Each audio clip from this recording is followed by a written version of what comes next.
delongas, peço que abram as suas Bíblias no livro de Gálatas. Vou continuar a exposição deste livro.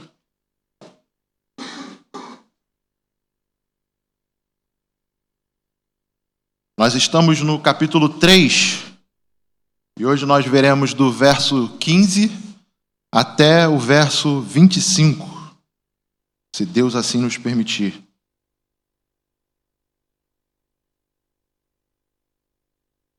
Capítulo 3, verso 15 até o 25.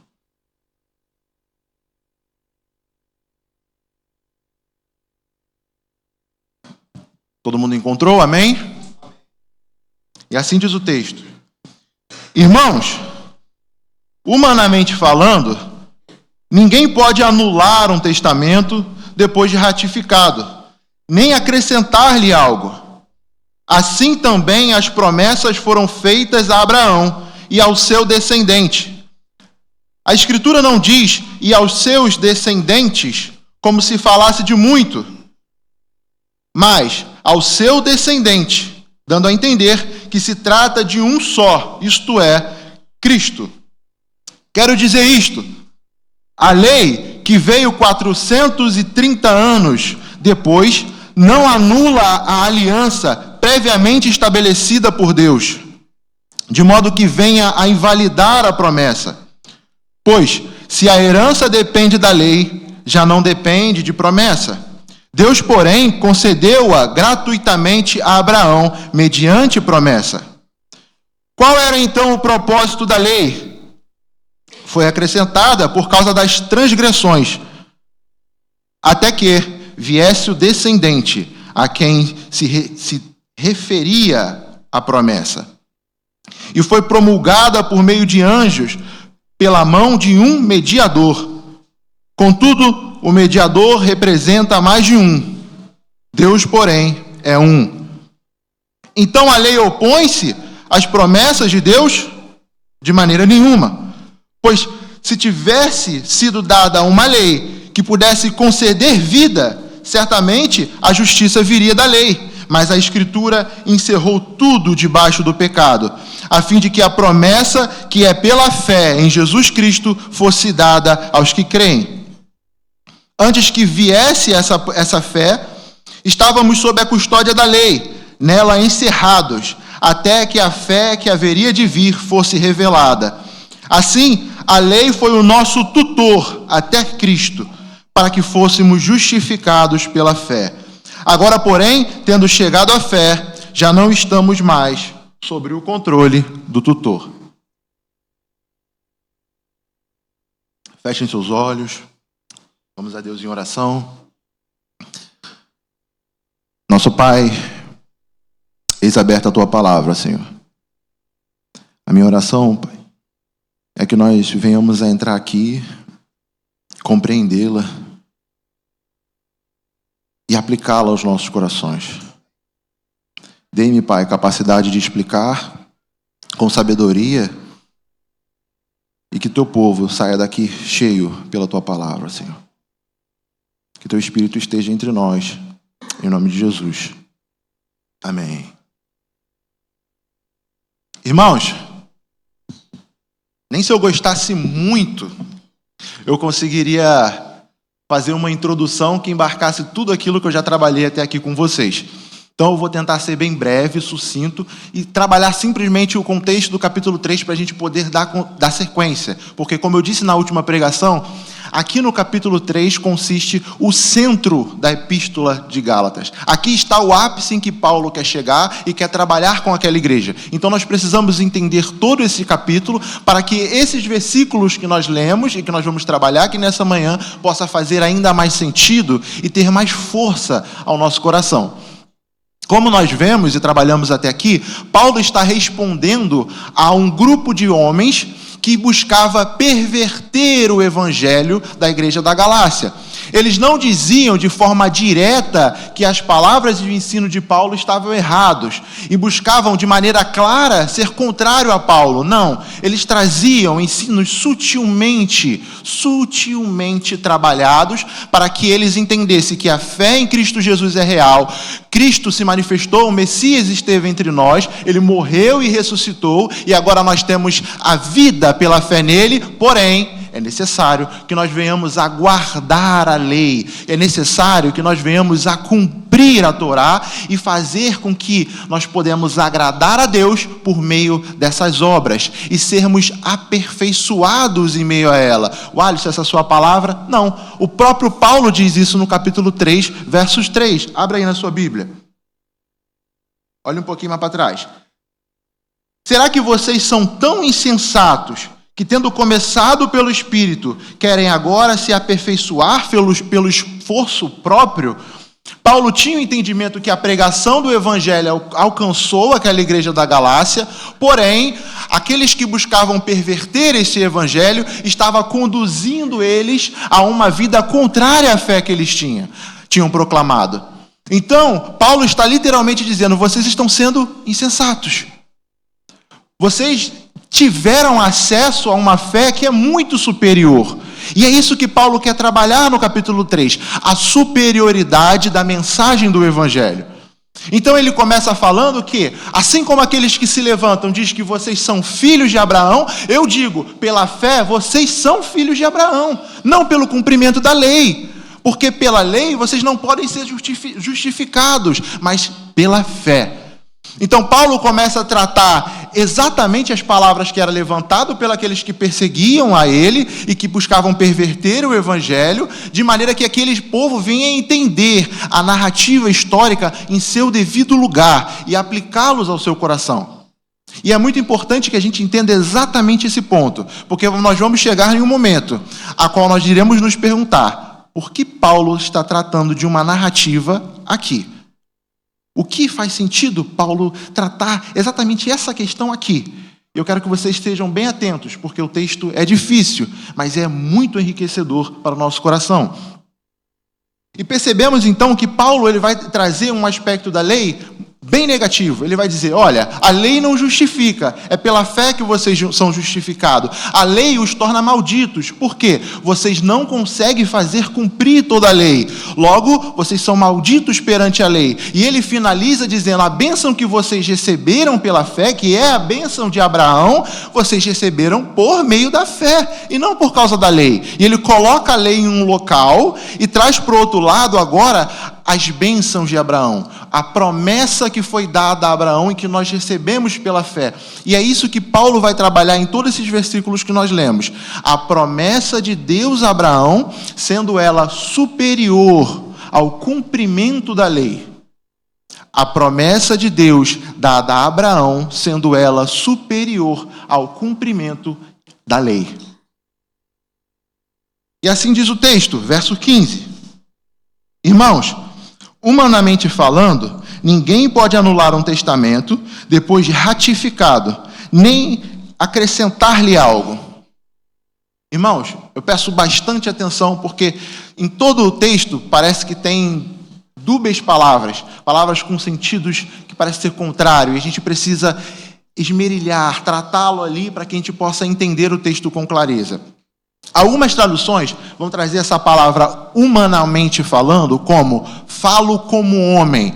E aqui há duas possibilidades de interpretação, que é: eu falo como homem num trato humano. Eu não estou colocando a esfera divina em diálogo aqui agora. Estou falando como homem a homens em um que a gente tem um consentimento mútuo. E o que quer dizer isso? O testamento que foi dado, ele não pode ser anulado e não pode ser acrescentado. Vocês sabem disso, eu sei disso. Essa é a lei humana. Eu estou colocando Deus fora dessa esfera, estou tratando literalmente com a lei humana.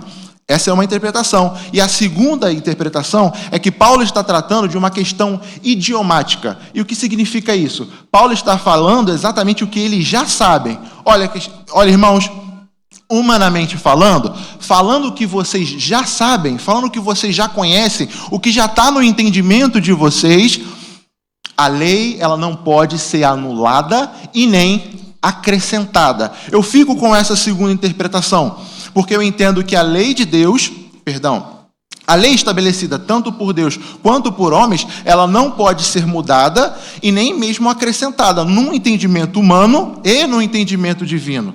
Deus estabeleceu a própria lei e ele fará cumprir a lei. Mas, Alisson, o ponto não é a promessa? Sim. E nós chegaremos lá junto com Paulo. Olha o que diz o verso 16. Assim também as promessas foram feitas a Abraão e ao seu descendente. Irmãos, o que Paulo está querendo tratar aqui com as promessas de Deus? Paulo está colocando de um lado a lei, do outro lado a promessa de Deus. E o que é essa promessa? Paulo está literalmente dizendo que, olha, vocês têm o entendimento de que foi lhe dado algo. A lei chegou até vocês. E vocês podem alcançar em cumprimento a ela. A promessa, não. A promessa, ela vem de Deus, chegou a vocês, mas vocês não podem alcançar porque depende do próprio Deus. O Alisson, me explica isso, pelo amor de Deus, que eu não entendi. Imagine que vocês, pais, mães aqui presentes, chegam para o seu filho e falam assim: você receberá um doce se você não fizer isso aqui, se você não botar o dedo na tomada. Existe uma palavra com uma condição. Existe um benefício que vai ser dado por meio de uma condição. Você vai receber o doce se você não colocar a mão na tomada, correto? Isso são expressões de lei, com condição, ordem e ato. Agora, quando nós falamos de promessa, está num campo totalmente diferente. Imagine que eu chego aqui para o Andrei e falo: Andrei, o meu tio falou para você ir lá em casa porque ele vai te dar R$1 milhão. O Andrei agora tem duas atitudes. Ou ele crê no que eu disse, confia em mim e fala: eu vou lá na casa do Alisson que eu quero ganhar R$1 milhão. Ou ele duvida, ri, acha que é brincadeira e vai embora. Então percebam, a promessa não depende de você no quesito fazer, ato. Um ato seu. A promessa é um ato totalmente de Deus. Deus é quem prometeu e Deus é quem fará cumprir. E o que cabe a nós? Assim como ao Andrei, crer. Crer nessa promessa e caminhar nela. Eu terei que ir lá até a casa, o Andrei teria que ir lá até a minha casa e receber esse R$1 milhão. É exatamente isso que Paulo quer contrastar. Que a lei que vocês receberam vai exigir algo de vocês. E como ele já mesmo disse, essa exigência não te traz vida. Essa exigência não pode te trazer bênção. Na verdade, essa exigência te coloca sobre um status de maldição, porque você não poderá cumprir toda a lei. E olha o que diz o texto. Assim também as promessas foram feitas a Abraão e ao seu descendente. A Escritura não diz e aos seus descendentes, como se fossem muitos, mas ao seu descendente, dando a entender, que se trata de um só, isto é, o Cristo. Essa palavra descendente também pode ser traduzida como semente, e ela tem um sentido coletivo, mas também diz respeito a uma referência só, a um ponto só. E aqui a gente chega a uma complicação do texto, porque se nós formos averiguar toda a forma de promessa de Deus estabelecida a Abraão, não há de forma sucinta uma palavra descrevendo como sendo de um só, uma palavra singular, um descendente. As palavras são descendentes. O que Paulo tem em mente aqui? O que Paulo quer trabalhar aqui? Paulo está olhando para um povo, o povo de Deus, espalhado por todo o mundo, a partir de um único homem, o Messias. Então, essa unidade dentro dessa pluralidade, desses grandes números de descendências, está contida no próprio Cristo. Então é por isso que ele vai dizer que Cristo é o descendente a qual se aguarda para o cumprimento da promessa. Porque para ela chegar a todos nós, a toda a igreja, o povo do Messias, é necessário que o próprio Messias seja o detentor dessa promessa. Alisson, novamente, isso parece ser coisa da sua cabeça. Você está dizendo coisas que você viu no texto. Não, a teologia de Paulo gira em torno dessa visão. Paulo, em 2 Coríntios, capítulo 1, ele vai dizer que todas as promessas de Deus encontram um seu sim na pessoa de Jesus. Todas as promessas estabelecidas por Deus, ela encontra o seu descanso, o seu repouso e cumprimento na pessoa do Messias. Logo, esse é o descendente a qual nós aguardávamos para que possamos receber aquela bênção dada a Abraão e possamos viver como Abraão viveu, por meio da fé. E assim diz o texto, verso 17. Quero dizer isto: a lei que veio 430 anos depois não anula a aliança previamente estabelecida por Deus. E aqui uma pausa. Eu costumo olhar para o texto e às vezes fazer algumas perguntas ao texto, porque isso facilita um pouco o nosso entendimento de aonde o autor quer chegar. E um ponto muito importante neste versículo é que Paulo coloca ali um tempo entre a promessa e a manifestação da lei. A lei que veio 430 anos depois. Se você tirar essa colocação do texto de Paulo, ainda segue o mesmo fluxo. Olhem para a sua Bíblia, olha o que diz. Quero dizer isto: a lei, pula essa parte, não anula a aliança previamente estabelecida. Isso não muda uma colocação paulina. Perceberam? Isso não muda. Paulo está querendo trabalhar o conceito de tempo para que todos nós possamos olhar para isso e falar: a lei foi colocada posterior à promessa. A lei foi dada como posterior à promessa, 430 anos depois. E nós possamos olhar pelo viés da história da revelação. Eu tenho um amigo muito querido que houve um tempo em que ele odiava o discurso político. Então, qualquer palavra que remetesse a um diálogo de esquerda, de direita, era por ele muito mal visto. Muito mal visto. Então, quando alguém falava sobre a progressividade de Deus em sua revelação, ele, não. Progressividade é uma palavra meio estranha. Não consigo ver isso. E também não consigo ver no texto bíblico, não. Não existe isso de progressividade de Deus, ou um ato progressivo, né? Não, está muito político isso, não parece legal para mim. E aí eu tive que explicar para ele que não, que na verdade isso é um caráter real do próprio Deus para com o seu povo. Deus se revelou ao seu povo não de maneira total e direta, Deus se revelou ao seu povo por meio da história, e a Bíblia nos mostra que essa história veio para mostrar que Deus estava aqui o tempo todo conduzindo, operando, manifestando e caminhando com ela. Então essa é a progressividade que existe no texto bíblico, onde Deus começou algo e ele vai concluir este algo. E a pergunta que nós podemos fazer é: que conclusão no final das contas é essa? Que conclusão é essa? E para mim o que mais me choca diante do texto de Gálatas é que o ponto central é: todos nós somos um povo do Messias, somos o povo de Deus, e nós estamos caminhando para uma consumação do próprio Deus, onde Deus começou a sua obra por meio da sua promessa, e Ele cumprirá essa obra, porque Ele é o detentor do começo, do nosso caminho e do fim. É por isso que nós bradamos que por Ele nós andamos, nós vivemos e nós existimos. É por isso que nós entendemos a soberania de Deus em todo o perpassar da nossa vida. Porque nós olhamos para Deus e dizemos: eis-nos aqui, um caminho e um ato de disposição meu sobre um controle soberano de Deus. Nós trabalhamos isso numa EBD. Nós vemos como isso é magnífico. Mas olha o que Paulo quer trabalhar, exatamente com essa questão da promessa. A lei que veio 430 anos depois não anula a aliança previamente estabelecida por meio de Deus, de modo que venha invalidar a promessa.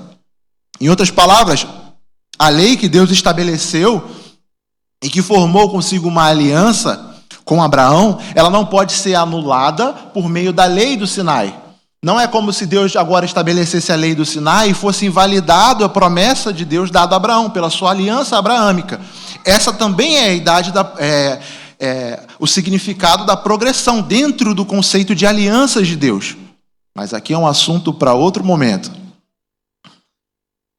Então ele continua dizendo: pois se a herança depende da lei, já não depende da promessa. E aqui vale um ponto muito importante a gente observar. Que herança é essa? Essa é a pergunta que deveria suscitar, porque Paulo não trabalhou com herança no seu contexto, e ele não vai trabalhar no seu pós-texto. Ele não vai trabalhar a questão da herança, ele vai trabalhar a questão da promessa. Mas a herança que nós recebemos é a herança que recebemos em Cristo Jesus. Olha o seu verso 14, de Gálatas 3. Isso para que em Cristo a bênção de Abraão chegasse também aos gentios, para que recebêssemos a promessa do Espírito mediante a fé. A herança que nós temos em Cristo Jesus, que nós recebemos em Cristo Jesus, é a herança pela fé em Cristo Jesus. E é isso que Paulo está querendo tratar aqui. Se a herança depende da lei, se essa herança, a nova vida no Espírito, depende da lei, já não depende mais da promessa. A promessa ela foi quebrada, e Paulo está repetindo o que ele disse no verso anterior, que não se pode quebrar a promessa de Deus. Deus não pode quebrar a sua própria promessa, muito mais por uma nova aliança. Não, a promessa se permanecerá e ela se mostrará superior. Então, por que Paulo quer tratar exatamente a questão da herança aqui? Por que Paulo quer trazer para os nossos olhos a herança de Deus? Porque se nós colocarmos o nosso coração na lei, pura e exclusivamente, nós iremos falhar, nós iremos cair, iremos nos tornar malditos. E esse é o ponto que Paulo está querendo tratar, a supremacia, ou melhor, o novo olhar acima quanto à promessa de Deus em relação a nós, que somos também, por meio da fé, filhos de Abraão. E ele diz no texto seguinte: qual era então o propósito da lei? Isso é natural. Aqui nós estamos lidando com o que a literatura vai chamar de diatribe, que é uma pergunta de Paulo para os seus leitores, invocando, ou melhor, trazendo a ideia de que essa pergunta suscitará dos seus próprios leitores. Paulo faz essa pergunta porque ele já colocou a lei no seu lugar. Ele disse: olha, a lei não pode justificar. A lei não pode te dar vida. Pelo contrário, por meio da lei vocês são malditos. É natural com que nós venhamos a olhar para Paulo agora e dizer: Paulo, tá, então qual é o propósito da lei? Para que serve a lei? E Paulo vai responder: a lei foi acrescentada por causa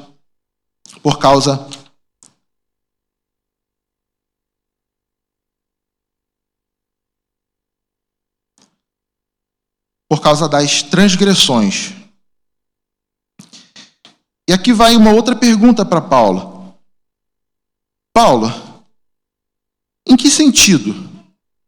Em que sentido a lei foi dada a nós por causa das transgressões? Ela foi acrescentada para identificar ou revelar a transgressão? Ela foi colocada para prevenir as transgressões? Ela foi colocada para conter ou para provocar transgressões? E Paulo vai responder esse texto um pouco mais à frente, mas eu já adianto que, à luz do próprio texto,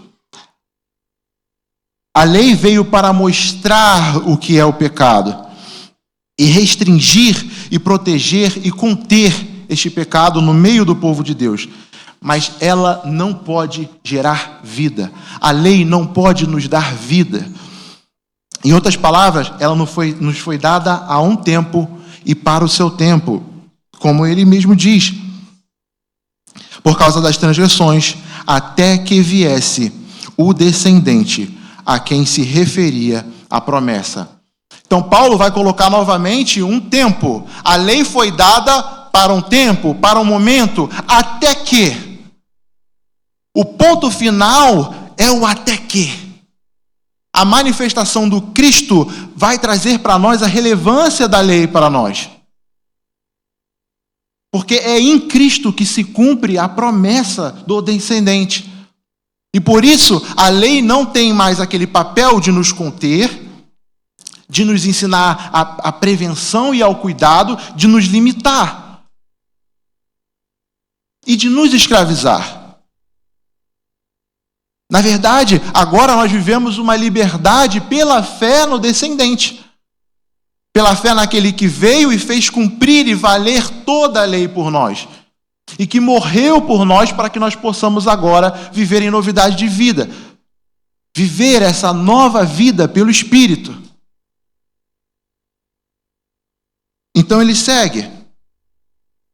E foi promulgada por meio de anjos pela mão de um mediador. Contudo, o mediador representa mais de um. Deus, porém, é um. E aqui, meus irmãos, eu digo que é uma parte muito difícil. Há grandes e grandes debates em relação a esse texto especificamente. A gente poderia ficar horas aqui em relação ao que significa esse mais de um mediador e Deus sendo um só.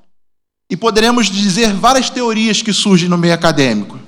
Mas o ponto que eu quero ressaltar aqui, para ficar bem claro em relação a esse texto, o que Paulo está trabalhando é a lei de Deus que foi dada ao homem. Então, olhem para cá. Temos Deus e nós, seres humanos. E a lei de Deus chegou a nós por meio de um mediador. E Paulo vai dizer que essa mediação foi feita por Moisés, por intermédio de anjos. Então, nós temos Deus, os anjos, Moisés e nós. Essa é a estrutura da mensagem que chega a nós por meio da lei. E era o que fazia com que aqueles homens que estavam perturbando e pervertendo o evangelho sentissem orgulhosos.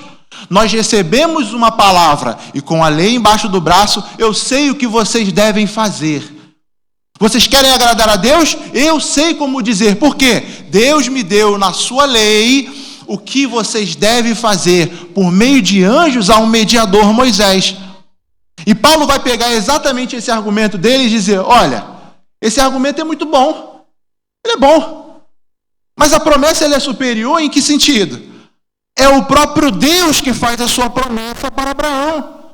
O próprio Deus é que serve como mediador a Abraão. E o próprio Deus é o cumpridor de sua promessa. Então perceba, Deus é aquele que vai fazer valer a promessa porque Ele deu a promessa.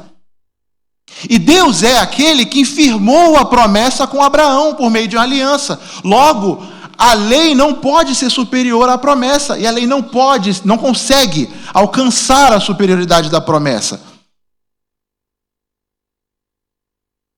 Verso 22. Mas a Escritura encerrou tudo debaixo do pecado, a fim de que a promessa que é pela fé em Jesus Cristo fosse dada aos que creem. Essa é uma resposta de Paulo. Eu pulei o verso 21, perdão. Verso 21. Então, a lei opõe-se às promessas de Deus? De maneira nenhuma. Pois, se tivesse sido dada uma lei que pudesse conceder vida, certamente a justiça viria da lei. Mas a Escritura encerrou tudo debaixo do pecado, a fim de que a promessa que é pela fé em Jesus Cristo fosse dada aos que creem.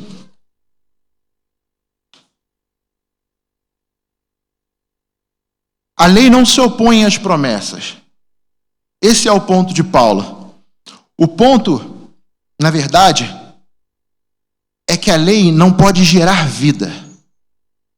As Escrituras nos encerram debaixo do pecado. A promessa vem pela fé em Jesus Cristo e esta sim nos traz a vida. Verso 23. Antes que viesse essa fé, estávamos sob a custódia da lei, nelas encerrados, até que a fé que haveria de vir fosse revelada. Antes que viesse essa fé que nos leva ao pertencimento da família do Messias e no viver do Espírito, estávamos sob a custódia da lei. Paulo novamente está trabalhando um aspecto histórico do povo de Deus. Nós estávamos sob a custódia da lei, até que a fé fosse revelada a nós. O novo tempo surgiu e fazemos parte agora da família do Messias. Nós vivemos no Espírito. Mas, Paulo, então o que essa lei representa para nós? No final das contas, o que essa lei comunica a nós? Verso 24. Assim, a lei foi o nosso tutor até Cristo, para que fôssemos justificados pela fé. A palavra tutor aqui é a palavra paidagogos, que também pode ser traduzida em outras versões como aio ou guardião. E ela deu origem à nossa palavra pedagogo, que é a área que se preocupa com o estudo, com o ensino. Mas não se confunda, a palavra pedagogos não tem o mesmo significado e a intenção da palavra pedagogia ou pedagogo, como nós entendemos hoje. O pedagogos era aquela pessoa que cuidava, que ensinava, que repreendia e que conduzia a uma criança, desde o seu tempo mais novo até a chegada de uma estatura de homem. Os estudiosos vão datar ali entre os 13, 14 anos de idade. E eles conduziam exatamente até para a área de ensino, fazendo o cuidado com os homens perversos que tinham nas redondezas, poderiam ir contra a vida da criança, e também trazendo o ensino para a criança. Então, o pedagogos, ele embarca um significado muito maior do que simplesmente um professor ou um tutor. E a lei tinha exatamente essa função. A lei nos mostrava que nós somos pecadores, nos restringia quanto ao pecado, nos fazendo então viver a vida do povo de Deus, tá? Porque o povo, a Israel de Deus, era conduzida por meio da lei nessa restrição. Vocês são o povo de Deus. Vocês devem viver em santidade assim como Deus é santo. Então essa restrição que havia era a restrição por meio da lei e do cuidado que a lei tinha. Mas ela conduzia a uma realidade. Ela levava aquele povo a um tempo. Que tempo? O tempo de maturidade. O tempo ao qual o descendente se manifestaria e agora nós viveríamos uma nova vida em fé em Cristo Jesus. Então agora não estamos mais sob a tutela e o resguardo da lei, mas estamos vivendo a novidade de vida pelo Espírito, por meio da fé. É o que Paulo vai dizer no verso 25. Agora, porém, tendo chegado à fé em Cristo Jesus, já não estamos mais sob o controle do tutor. Chegamos em um tempo a qual nós não estamos mais sobre o controle da lei. Nós vivemos agora uma nova vida no Espírito mediante a fé. E essa nova vida no Espírito não nos inibe de responsabilidades. Lembra daquele exemplo que eu dei em relação à promessa do Andrei? Ele ainda tinha que crer e caminhar comigo. A vida da fé também vai nos fazer crer e caminhar até o caminho do cumprimento final da promessa, que é a nossa glorificação.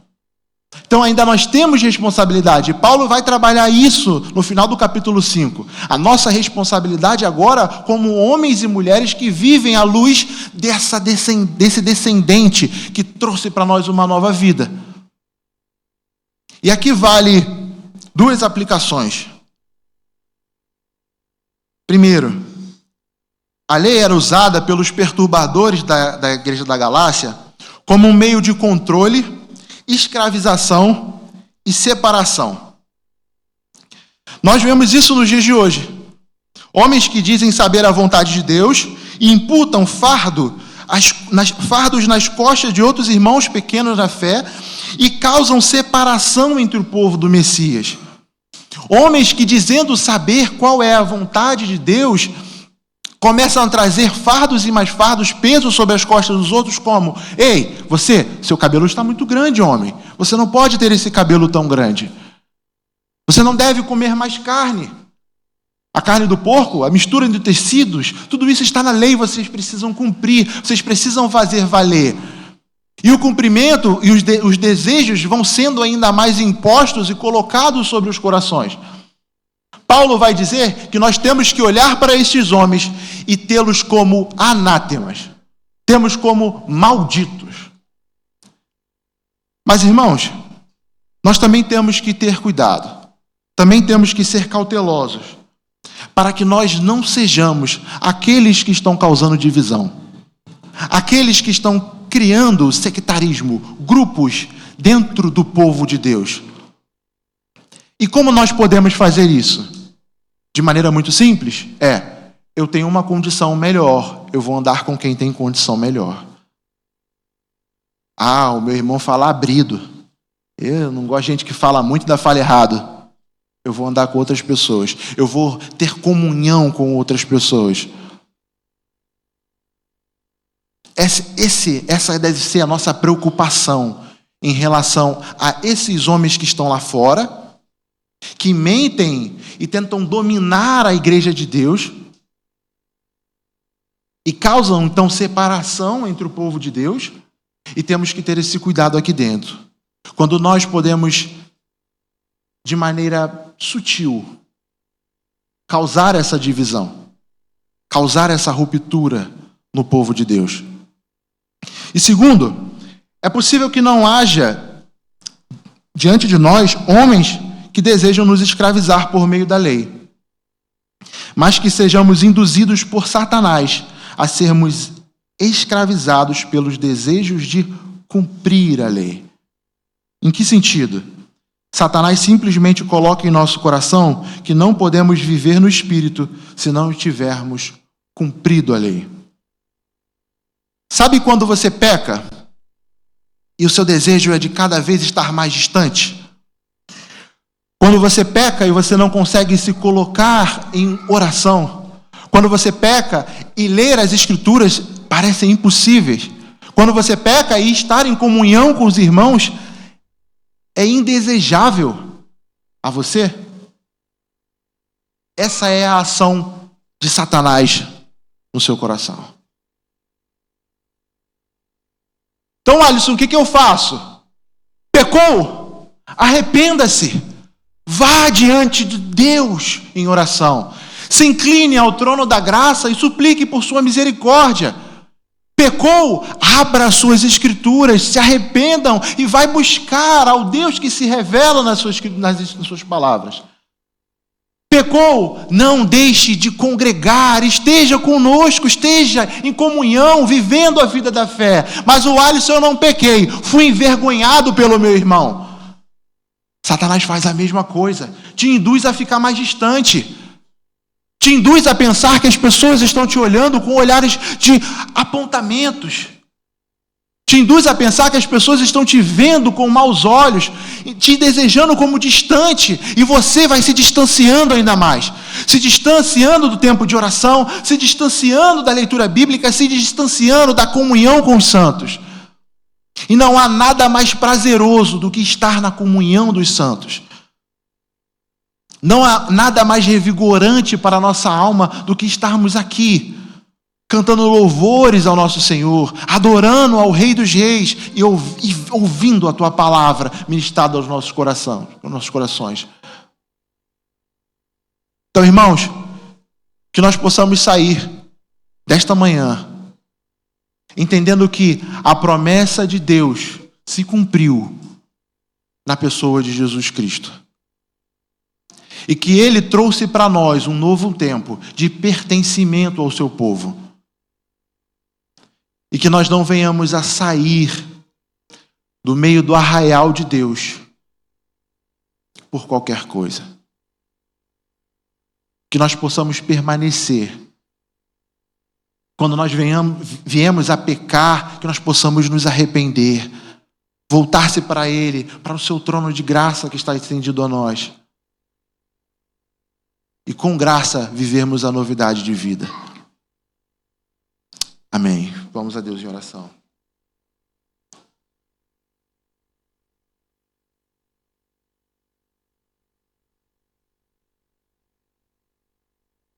Deus bendito, nós te adoramos, Pai. Te agradecemos por mais esse dia, pelo ar que nós respiramos, pela saúde em nossos pulmões, por tudo que o Senhor nos concedeu, Deus. Obrigado, Senhor, pela tua palavra, Deus. Obrigado pelo cumprimento dela na pessoa de Jesus. Obrigado pelas promessas que hoje nós podemos viver, ó Pai, por causa de Cristo, Senhor. Hoje nós recebemos as bênçãos de Abraão, ó Pai. Hoje nós podemos dizer que somos ricos, que as nossas bênçãos espirituais nas regiões celestiais valem a nossa vida, pois o Senhor nos elegeu, nos separou e tem cuidado de nós. Que nós possamos caminhar contigo todos os dias, nos arrepender dos nossos pecados, Senhor. Vivermos em comunhão para a tua glória, em nome de Jesus. Amém.